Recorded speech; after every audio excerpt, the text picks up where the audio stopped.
At this age, how did you feel differently about life in comparison to earlier ages? Um, I think when I hit 20, that voice in my head that was telling me that I shouldn't have been doing what I was doing, it kind of got a bit louder. Um, and I fell into first episode psychosis, and I became quite deeply depressed. Um, I didn't like did I don't think I did like myself, my actual being. I just didn't like myself, and I was looking for a way out, and my one of my work colleagues, he was my secret Santa, and I'd been telling him that I was into art, and we'd talk about music and how how the world and stuff like that, and he got me some paintbrushes as Secret Santa, and I started painting again, and so I'd be smoking a spliff and painting, um, um, and doing some quite challenging. Was it challenging? I don't think I was challenging myself artistically at that point. I think I was just exploring like how things made me feel when I put them onto canvas, and like doing little things around the canvas, and then seeing a big picture kind of show itself. And so I'd define that picture, and then another picture would show itself. I'd define that. Some really strange things like dolphins and dogs and big people looking over their shoulder and picturesque scenes. I think the cross, the Christian cross, jumped up a few times. Um, yeah, and I'd just sit there, listen to music, and get high and paint. I mean, I was happy. I was happy enough doing that. But then my dad would come down and have his cig before he went to work, and I'd realise, look, Chris, you can't be doing this. Apart from being at home with your dad, you can't live like this. This isn't the way. No matter if you like it or not, this is just not the way to live. Um, so I carried on the job for a little bit, but then I got sacked for stealing. I was um, I was taking money for offers, and like pocketing a quid every now and again and changing the tills, and the tills were down again. Just feeling like a genius for getting away with shit and being a little knobhead, and so I left that. I had to go through a what do they call it? Like a disciplinary thing. They said they weren't going to tell the police, so I was quite lucky to get out of it unscathed, really. Because around this time, or just after I got sacked, I'd had a problem with the police. I got done for GBH and criminal damage, and um, just adding to this fucking stupid, like, bad boy fucking image. Like, I'd just go around beating people up and fucking breaking things and getting pissed out of my face and fucking stoned and just throwing my weight around again, trying to feel like a big fucking hard fella, getting into fights with people that were twice my fucking size, and just feeling happy that I'm not scared. Look, I'm not fucking scared anymore. I'm not fucking scared here. These people that I was trying to make laugh when I was at secondary school, like, I fucking stand up to you now, but they weren't them people. They were innocent in that respect. They'd had nothing to do with my past, and I shouldn't have been being at them like that. Um, got a nice little mark from from one night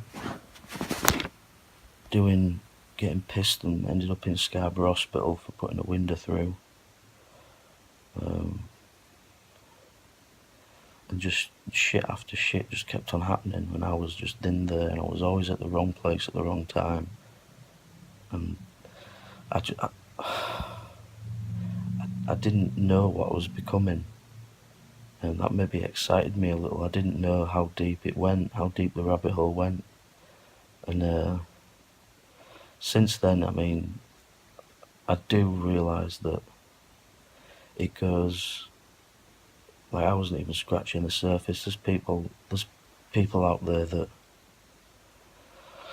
yeah, I decided that, like, maybe I should make a change. So I thought, where do I start? And, like, the best thing in my life at that point was Charlotte, my girlfriend. And I was just thinking, I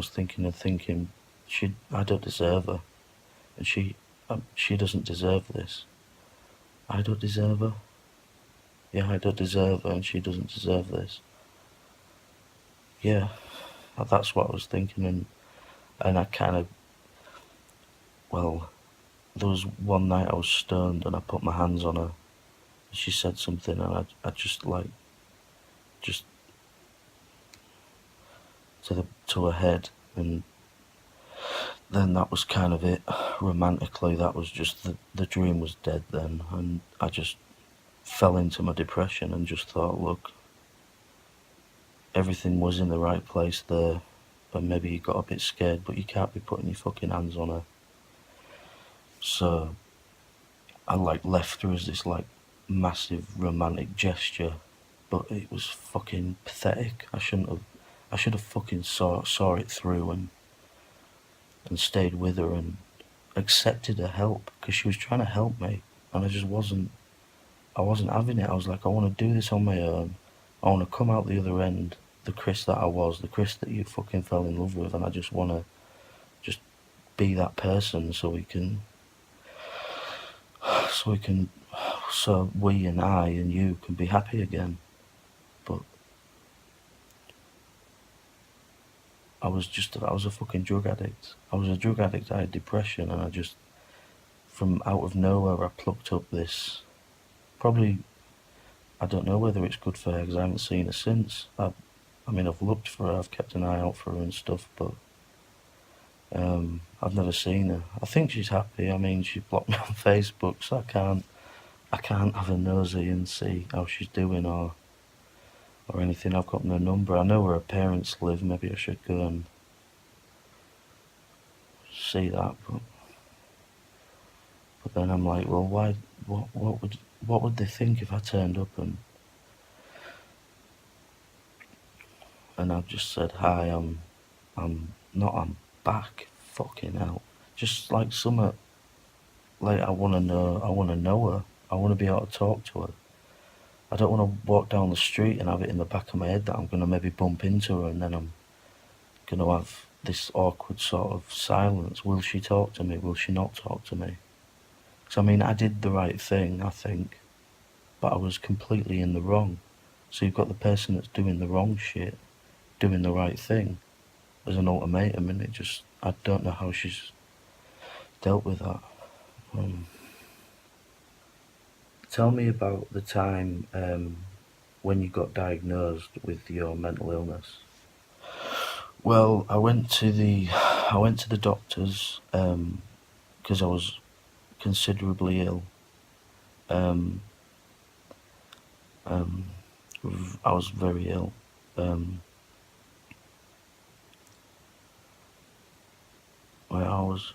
I was insane, I think, at one point. There was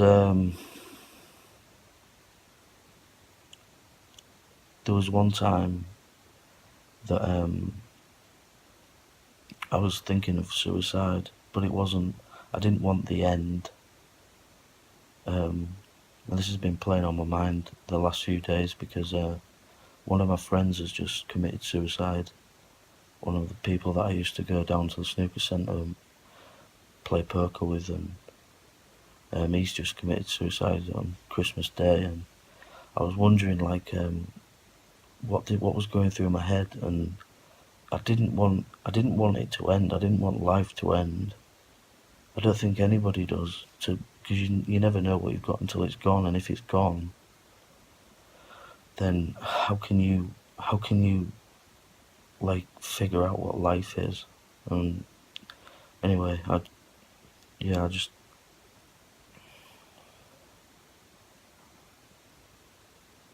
so I used to walk out to the beach and just like scream and sing and dance and just be an idiot, try and be a kid and reconnect with that sort of playful edge, that something that had nothing to do with drugs or social shit. I was just on my own. I could just do whatever I wanted to do, and I was just having fun. I think just learning to have fun on my own. So I didn't feel like I had to take drugs when I was on my own, or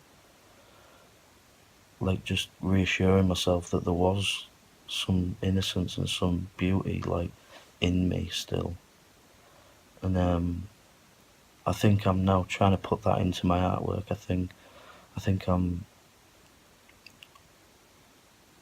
I'm becoming prepared to give life to things. I think um, um, yeah. So I got diagnosed with inorganic mental psychosis at the doctor's. I told him what had been happening, and he basically just said, "Look, this is what you've got. You're going to be taking these." And then he got in touch with the crisis team, um, this Hull-based cipher crisis team, and a nurse would come and visit me, and basically just asked me what I'd been doing, um, asked me what I've been doing, and just set things straight, sit me down, and just talk to me like I'm talking to you now, and just get me to listen to myself again and listen to what I'm actually saying, and that helped a lot. But I was not really taking the medication too much, because I was like, I'm going from one drug in illegal drugs, and I'm just going to a different drug. It just seems, and I was like, I don't want your help, I don't want your help, and I was just struggling. So Rob, my nurse, sent me to like an institution um, where section people go, and I think he gave me the scare that I needed. I think because I was there, and at first I just thought, oh, these are kooky people, because they nicked me stuff out my bag and like chucked it around the room and stuff. And they said, oh, don't worry, that probably means they like you. So I'm going around picking up bits and bobs, putting them back in my bag. I'm thinking, oh, these people are just like kooky. It's just like it'd be like a boarding school or something like that if it wasn't. I mean, night came and you'd be trying to go to sleep and there'd be people screaming in the fucking hallway and getting dragged off and drugged up and just put to sleep, and it was fucking terrifying, to be honest with you. Then I was in line to get my medications one morning, or afternoon, I think it was actually. And I'm in the queue, and I'm thinking, Christ, can I actually not get out of here? Is this going to be me for the duration of my period here? Am I going to am I sectioned? So I took my medication. I asked the nurse. She just gave me my medication. I asked the nurse again, and she said, no, you're not sectioned. And I was like, oh, thank God for that. Thank God for that. Because if I was sectioned, I don't know what I'd have done. I'd have tried to be on my best behaviour, and if that meant me looking more of an insane person, then it was out of my hands. My own sanity was no longer my own. It was just crazy, and they'd sit you down in this room and analyse how well you go in and how the medication's taking effect. And you're like, I just want to go home. I just want to go home and eat beans on toast, watch The Simpsons. I just want to look, 9 o'clock's come. I just want to go to fucking bed. I just want to sit in my bed and I want to think about what's happened throughout the day. I don't want to go to bed and hear people crying their eyes out about something that's happened and screaming in the hallway while four men hold them down and tell them that everything's going to be okay in such a loving way, but yet so like this is a job that I'm doing like a Nazi officer or something. Like, you know, like the job, they've got to do the job, but they're trying to show love. But at the end of the day, the job's got to be done. It was very strange to me. Like I felt like I had to watch what I said around the nurses and stuff, because if I'd have poured out and been open and said all these things that are going through my head, they're going to section me, and that's going to be it. So it was like I felt like a rat in a science lab at one point. But I did take my medication when I was there. I made sure I took my medication every day. I did a bit of drawing as well, and that was just settled me down. And did some painting, I think they were watercolours. I'm not sure. I did some. Oh, they were what do you call them? Not oil bar, the smaller oil pastels, and little oil pastel drawings and stuff like that. And I mean, they were quite disturbing now thinking about them, but some of it wasn't. Some of it was just to do with light, and it was quite nice. And got out of rehab. My dad just came one day and said, like, your dad's here to meet you. And so I went, oh, thank God. I rushed to him, sat down. He was like, how is it going? I was like, oh, all right. Like, trying to put on a fucking brave face, but man, I was happy to see him. I was just like, this is my ticket home. I'm going. If I don't have to be here, I'm not gonna be here. I'm going. And I just said, look, yeah, I'm going. And they're like, but you're here for another? No, I'm going. I'm packing my stuff and I'm leaving now. My dad's taking me home, and I'm going home. I'm off to watch The Simpsons. That's me for today. Thank you very much.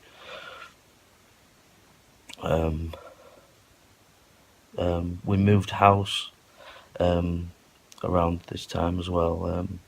Saying goodbye to the old house was quite hard. What memories do you have of the old house? It was where I grew up. It was part of me. It was in me. It was my family, my childhood home, and it was hard to say goodbye. I mean, I took a long time saying goodbye to that house. Because I had the attic, so I had quite a big room. So I had to downsize when I came to the new house. Like, there was a lot of going on because my dad moved here to the new house with his girlfriend, and there was me, my brother, and my dad's girlfriend's daughter, Sophie. And we were all living under one house. So me and my brother had to share a room when we were about 23, 22. I was 22, 23. He was 20. Maybe even younger actually. And it just didn't work. Why didn't it work? Mainly because, well, I was borderline depressive again, and I don't know whether I don't think she said to me she didn't want to replace my mother. I remember her saying that, but I don't know how she managed to walk the tightrope, and I still think of her as a mother figure. Yeah, she was lovely to the family. She was lovely to my dad. I mean, they argued a lot, but I think, like I said, with my granddad and my grandma, I think it was just loving, like an expression of love more than anything else. And then I heard them talking about me, saying that I needed to grow up and stuff, and I just hit the roof, and I was like, I'm not. This woman isn't coming into my house and telling me how to live my life, and I was just completely blind to the fact that again someone was trying to help me, and I wasn't listening again, and I was like, right, fuck it, I just didn't deal with it right, and I think I fucked it up for my dad, and um, my dad just fucking, he works every day, apart from I think he doesn't work Saturdays, and he does kind of work Saturdays now, and he gets Sundays off. And I'm just not fucking, I wasn't on the same page as him. I was still stuck in the past, worrying about child things and not growing up, and yeah, it was fucking daft, really. Um, then I got passed on to the cipher team. Because I started with the crisis team, and then I got passed on to, started with the crisis team, went into that institution, and then I got passed on to like an aftercare team that would build me like a rehabilitation program sort of thing. And that went quite well actually. I made some good friends from the nurses. Really, just being there, they were just someone to talk to, someone who I could engage with and laugh, and and then I did a comedy gig because one of my best friends' brothers was running a comedy gig, and he goes, he said to this other lad, "Do you fancy doing it?" Because he tells a lot of jokes. Does this Sam? Is this other lad? And he said no, and I was like, "Well, I'll fucking do it." I was thinking, "I'll do it." So so I said to him, "Look, I'll do it. I'll write a bit and do it." So he said, "Really?" I went, "Yeah, yeah, yeah." So so I spent 6 weeks writing my material, and I just got on. I remember I was so scared. I was so scared. It was a room full of about 50 people, and the people on before, they were making people laugh, and they were just making it look easy. And I thought, I might choke here. I might choke. I might not have anything to say. So I went through my things last minute, and I was going to change it, and I didn't change it. Sat down in my chair, and they went and knew his first ever gig, Chris Bingham, when I came up, and I was like, oh fuck, I'm shitting myself. So I undid the mic stand and messed around with the mic stand and went, oh, they made this look so. Everyone started laughing. I was like, oh, thank God. So I got my 5 minutes out of the way, and that's probably the best. That's the best thing I did within this time, I think, actually. And I want to do more of that at university.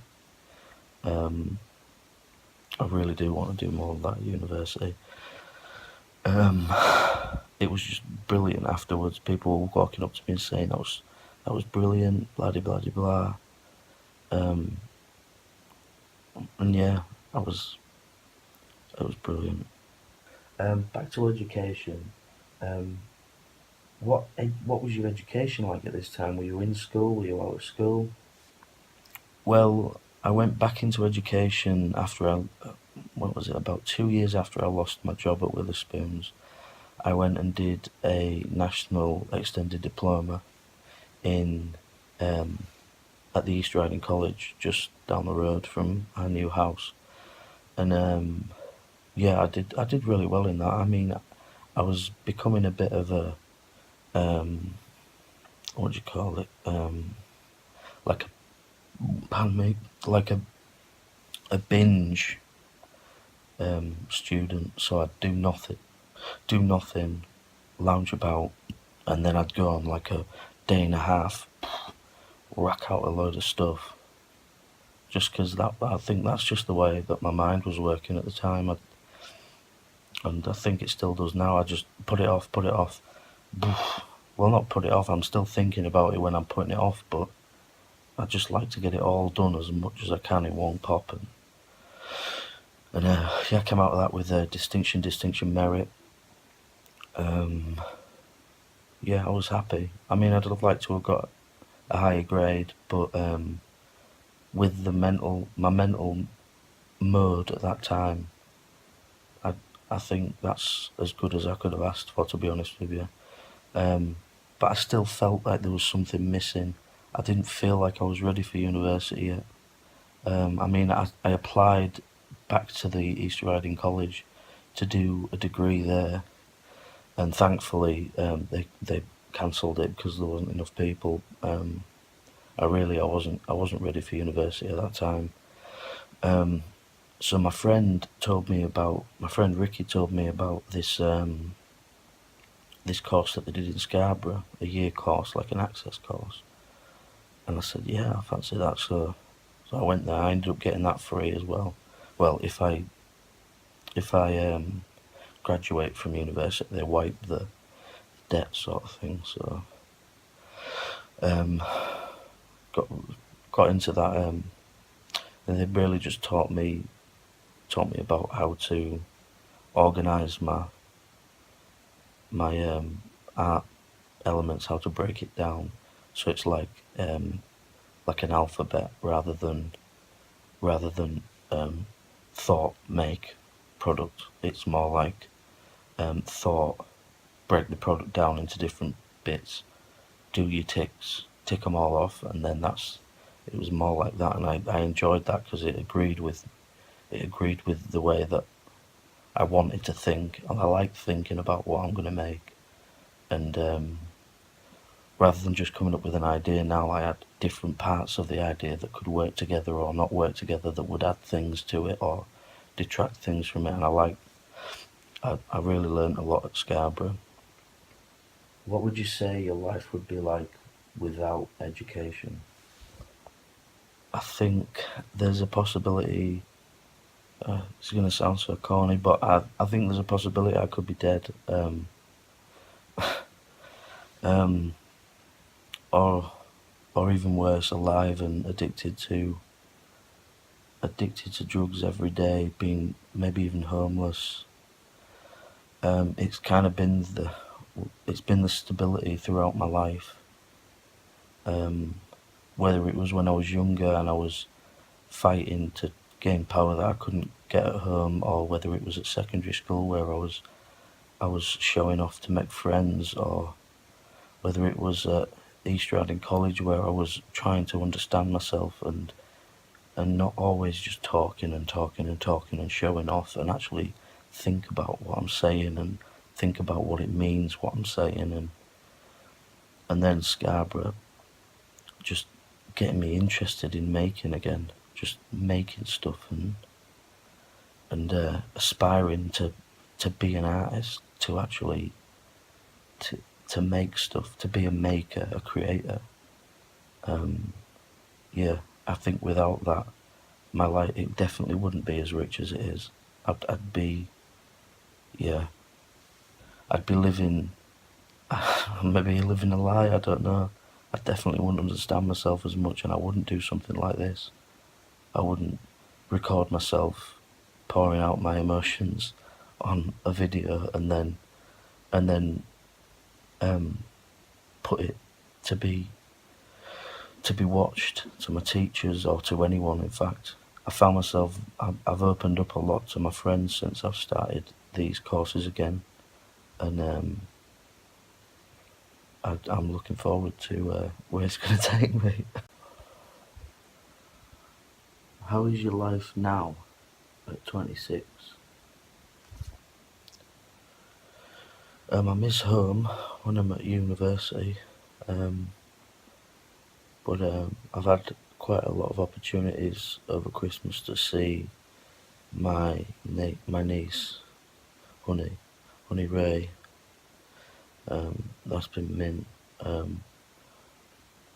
love her to pieces. She's like a little bundle of energy, and she reminds me what it's like to be little again. And I love interacting with her, sitting with her and watching YouTube videos and of like nursery rhymes and ducks. She loves ducks. Um, yeah, my life now is um, well, certainly my life in Bridge hanging on by a thread with regards to my dad um, paying the bills for the house and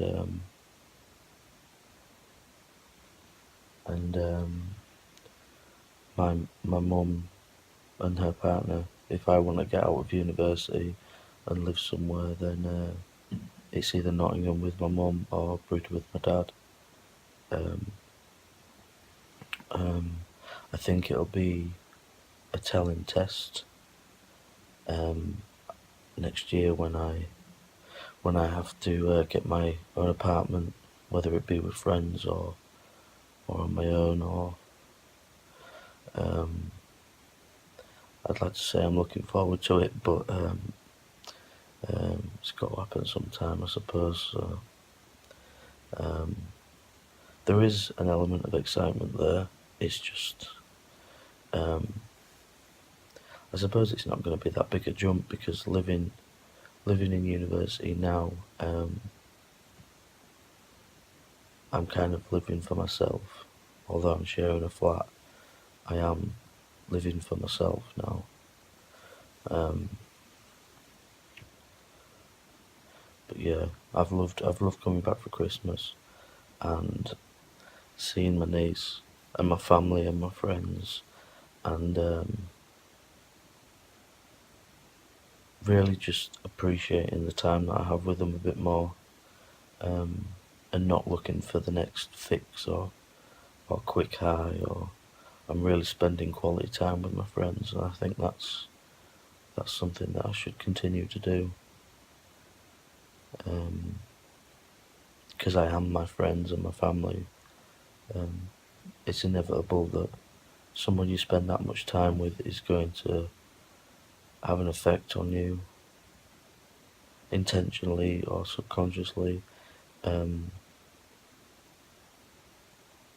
with all this work about your own life, are you sure you're not just in love with yourself? Um, I'm making art about I'm making art about what I know. I'm making art about my own life. Um, I don't think it's because I love myself. It's what I know. It's my past. Are you not just clinging to the reality of what you have been because you're scared of what you could be? I think I'm understanding myself, my own past, so I know where I'm going, what I will be. Knowing what I know about myself and the things I realised, it does scare me all the time. But I think I'm making work to understand myself and the things I've been through. Because if you know your past, you know where you're going. So I think that's why I'm making art about myself. And if people can relate, then that's great.